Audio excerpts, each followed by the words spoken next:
अयोध्या में हाहाकार। सुमंत खाली रथ लेकर अयोध्या पहुंचे। लोग दौड़ दौड़ कर पूछते, मंत्रीवर, राम कहाँ है? राम लक्ष्मण और सीता को कहाँ छोड़ा है?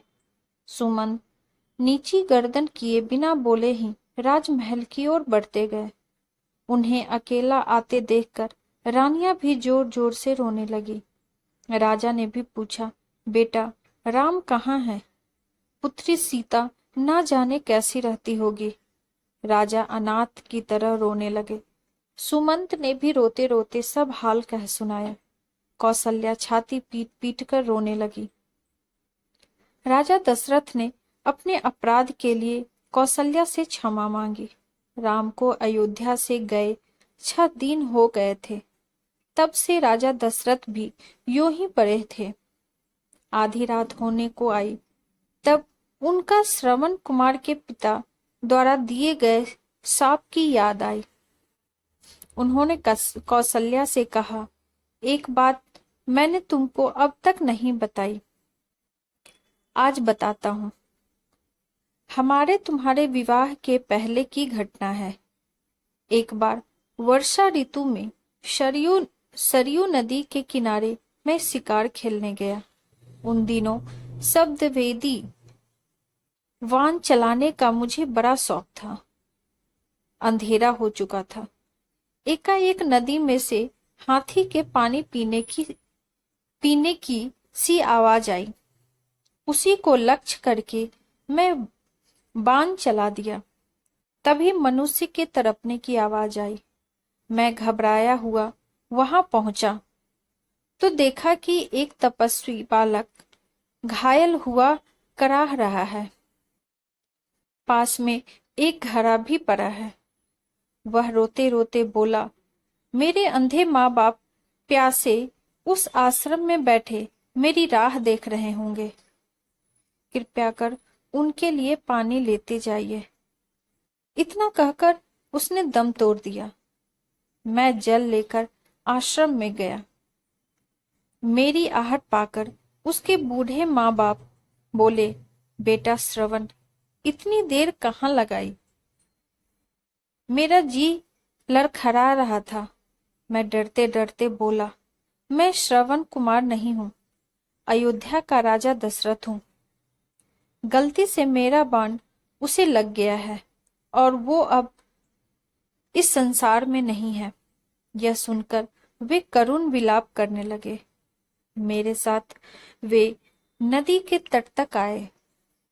उन्होंने पुत्र को जलांजलि दी और मुझे शाप दिया। हे राजन, पुत्र के वियोग में मैं जैसे आज मर रहे हैं, वैसे ही तड़प तड़प कर तुम भी मरोगे। और उन दोनों ने उसी समय प्राण त्याग दिए। कौसल्या, लगता है उस शाप के सच होने का समय अब आ गया है। मेरे प्राण मानो कोई खींच रहा है। हाय, मैं मरते समय प्यारे पुत्र का मुंह भी न देख सका।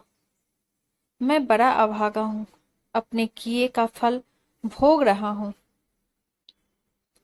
हे राम, हे राम, कहते हुए दशरथ ने प्राण त्याग दिए। रानियां राजा के बल पौरुष का वर्णन करती हुई करुण स्वर में विलाप करने लगी। मंत्रियों ने राजा के शव को तेल से भरे कराह में रखवा दिया। फिर मंत्री परिषद ने विचार करके भरत को बुलवाने का निश्चय किया। हवा की गति से चलने वाले घोड़ों पर दूत भेजे गए। उनसे कह दिया गया था कि कैकेयी देश में पहुंचकर केवल इतना कहे कि आवश्यक कार्यवश गुरु ने भरत को तुरंत बुलवाया है।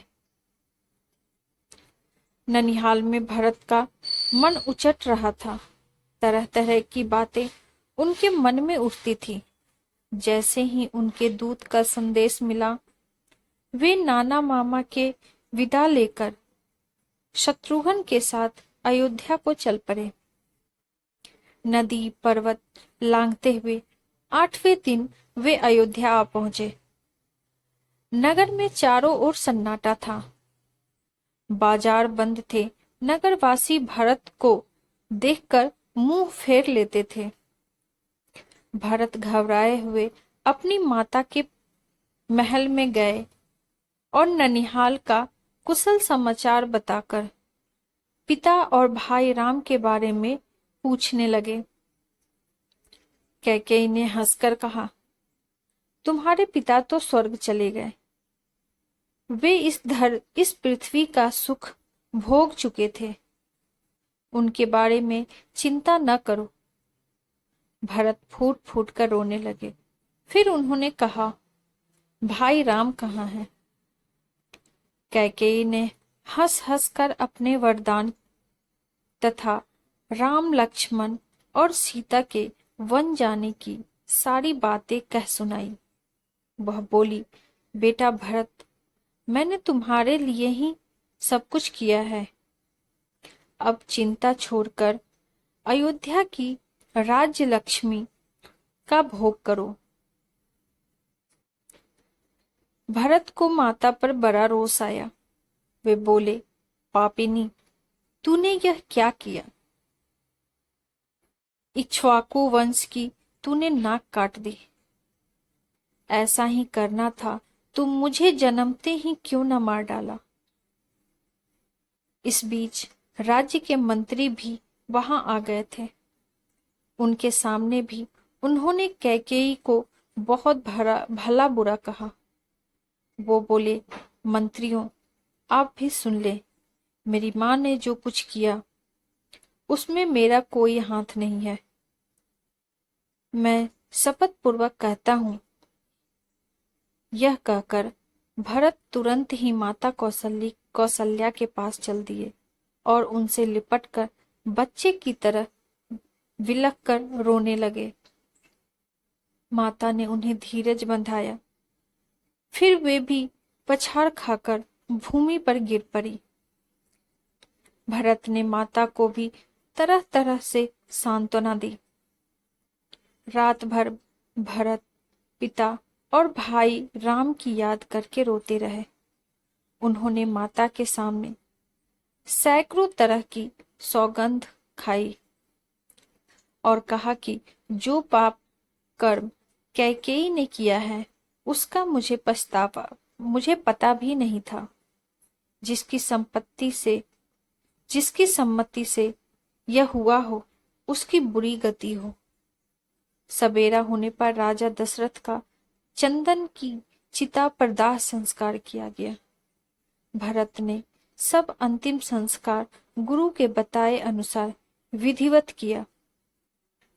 अगले दिन मंत्रियों और नगरवासियों को बुलाकर भरत ने कहा, अयोध्या का राज्य सबसे बड़े भाई राम का है। हम आप सभी उन्हीं के हैं। राम को लौटा लाने के लिए मैं कल ही चित्रकूट जाऊंगा।